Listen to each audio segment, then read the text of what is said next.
Ciao ragazzi, oggi esploriamo un po' di storia del bodybuilding del sollevante e in particolare parleremo dei campioni giapponesi Shigeru Sugita e Kozo Sudo, due grandi atleti pionieri e caposcuola della cultura fisica nipponica. Nell'ambito del bodybuilding non sono molti i campioni orientali di grande fama internazionale, ma sin dagli anni 70 si sono avvicendati sulla scena agonistica ottimi atleti che hanno lasciato una traccia importante nella storia di questa disciplina. Sugita, ritenuto da molti il miglior bodybuilder giapponese della storia, Mister Giappone nel 1972 e vincitore delle piccole taglie e del titolo assoluto fra i dilettanti al Mister Universo Nabba nel 1976, è stato un grande caposcuola della cultura fisica nipponica, primo atleta giapponese della storia a vincere il titolo di Mister Universo. Ricordiamo anche che fu compagno di allenamento del mitico Bill Pearl. Dotato di un fisico elegante, scolpito e simmetrico, in linea con i dettami del bodybuilding della Golden Era, il piccolo Sugita brillava soprattutto per il superbo sviluppo dei polpacci, che, si dice, lasciarono allibito il giovane Arnold Schwarzenegger. Purtroppo dobbiamo rilevare che il 13 aprile 2025 Sugita è venuto a mancare, aveva 78 anni. Riposa in pace, campione.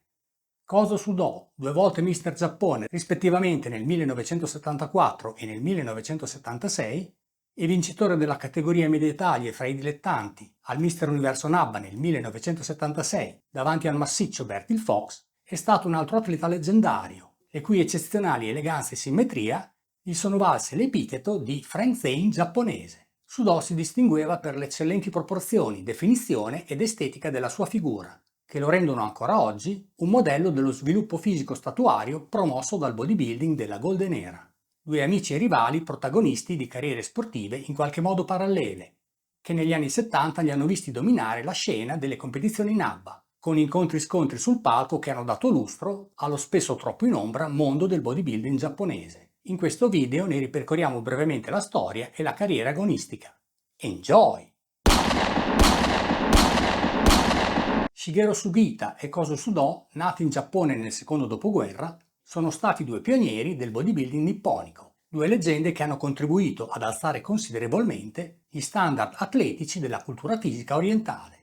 Entrambi hanno iniziato ad allenarsi in un'epoca nella quale le informazioni sul bodybuilding in Giappone erano pochissime, ma facendo leva su una grande passione e determinazione, hanno sopperito alla mancanza di conoscenza e mezzi con grande entusiasmo e capacità di propria accezione, lasciando che fosse l'istinto e la consapevolezza di sé a suggerire come allenarsi e nutrirsi, compensando la mancanza di attrezzature e informazioni tecniche in fatto di allenamento e alimentazione. Due grandi pionieri i cui eccellenti risultati dimostrano una volta ancora che non servono attrezzature sofisticate e tecniche di allenamento esotiche per sviluppare un ottimo fisico e che il duro e costante lavoro rimane la leva principale e imprescindibile per progredire in questa disciplina.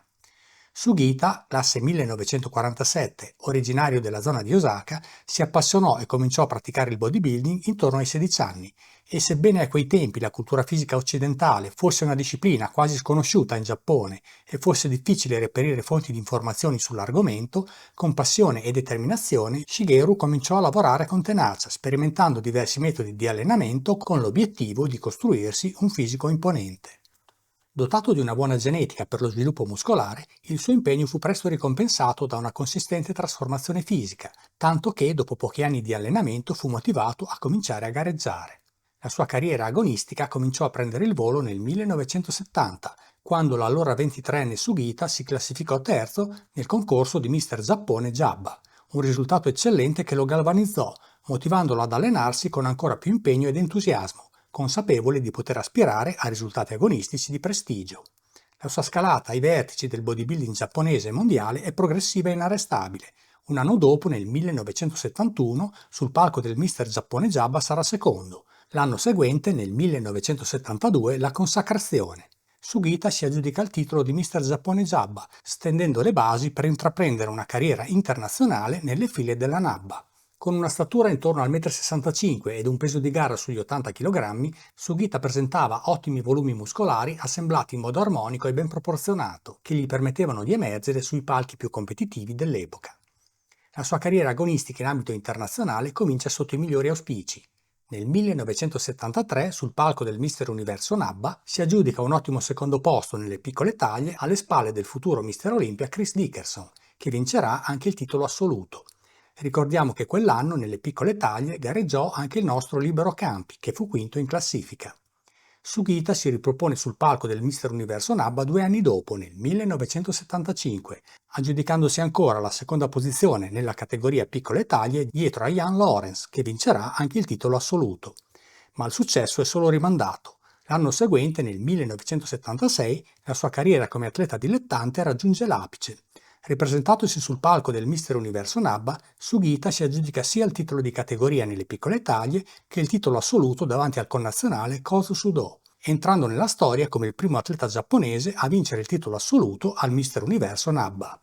Diventato atleta professionista, negli anni seguenti Sugita parteciperà ancora a diverse competizioni.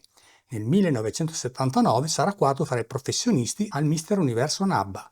Poi, dopo aver deciso di passare alla IFBB, nel 1981 sarà primo nella categoria pesi medi al Mister International IFBB e in seguito nel 1985 si classificherà 14° fra i professionisti IFBB alla Notte dei Campioni, gara che sarà anche la sua ultima competizione. A 38 anni Sugita si ritirerà dallo sport agonistico con lo status di leggenda sia in Giappone che nel mondo. Famoso per l'eccezionale sviluppo dei polpacci, si racconta che quando Arnold Schwarzenegger gli chiese come avesse fatto a svilupparli così, Sugita rispose semplicemente: «C'è poco da dire, con questi polpacci ci sono nato». Carriera parallela a quella di Kozo Sudo, anche lui inizia ad allenarsi con i pesi da teenager, più o meno nello stesso periodo di Sugita, e, dotato di una buona genetica, sviluppa rapidamente un fisico elegante ed impressivo, con linee, proporzioni e definizione in perfetto accordo con i canoni estetici della Golden Era. Spalle ampie, vita sottile e cesellata, ottime proporzioni, un pacchetto che gli è valso l'epiteto di Frank Zane giapponese.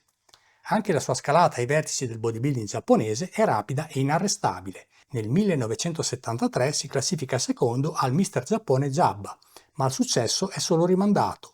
L'anno seguente, nel 1974, ripresentatosi sul palco del Mister Giappone Jabba, Sudo viene incoronato campione nazionale nipponico, aprendosi la strada per le competizioni internazionali. Con una statura intorno al 1,73 m ed un peso in gara che oscillava fra i 75 e gli 80 kg, nel 1975 Sudo vince la categoria medie taglie al Mister Universo Nabba, confermandosi campione di classe internazionale e diventando il primo atleta giapponese ad aggiudicarsi il titolo di categoria al Mister Universo. Il titolo assoluto andrà invece a Jan Lawrence. La sua carriera agonistica raggiunge l'apice nel 1976, quando Sudo si aggiudica per la seconda volta sia il titolo di Mister Giappone Jabba che la categoria medie taglie al Mister Universo Nabba davanti all'emergente Bertil Fox e al Mister America AAU Dale Adrian. Il titolo assoluto di Mister Universo Nabba andrà invece al suo connazionale Sugita. Ricordiamo che quell'anno nelle medie taglie gareggiò anche il nostro Ruggero Mantelli, che si classificò quinto. Negli anni seguenti Sudo prenderà parte ancora a diversi concorsi. Fra le competizioni della parte finale della sua carriera sportiva ricordiamo il secondo posto conquistato al Mister Giappone Jabba nel 1977, la quarta posizione ottenuta nelle medie taglie al Mister Universo Nabba sempre nel 1977 e la 13ª piazza raggiunta al campionato mondiale professionisti IFBB nel 1983. Dopo questa competizione Sudo lasciò lo sport agonistico, rimanendo nella storia come un pioniere e una leggenda del bodybuilding in Asia e nel mondo. Per quanto riguarda i metodi e le tecniche di allenamento utilizzate da questi due grandi campioni nipponici, ricordiamo che Sugita fu compagno di allenamento di Bill Pearl e ne condivise gli allenamenti ad alto volume con carichi consistenti. Sia Sugita che Sudo si allenavano eseguendo fino a 20 serie per gruppo muscolare. Si racconta che Sudo allenasse le gambe andando in bicicletta e pedalando per un paio d'ore al giorno sulle salite dei monti della sua zona. Riassumendo, Shigeru Sugita e Kozo Sudo sono stati due campionissimi della Golden Era del bodybuilding, due grandi esponenti della cultura fisica nipponica. Pionieri e antesignani di questa disciplina, entrambi vantano il titolo di Mister Giappone e di Mister Universo Nabba. In particolare nel 1976 Sugita fu vincitore della categoria piccole taglie e del titolo assoluto di Mister Universo proprio davanti a Sudo, che aveva vinto la categoria medie taglie imponendosi sul titanico Bertil Fox e sul Mister America AAU Dale Adrian. Sugita è ritenuto da molti il miglior bodybuilder giapponese di tutti i tempi. mentre Sudò è ricordato come uno dei migliori interpreti di sempre del fisico elegante e estetico sulla linea di Steve Reeves, Frank Zane e Serge Nubret, due grandi talenti di assoluto valore che hanno contribuito in modo determinante a divulgare, diffondere, sviluppare e far apprezzare il bodybuilding in Giappone, in Oriente e nel mondo. Ciao, alla prossima!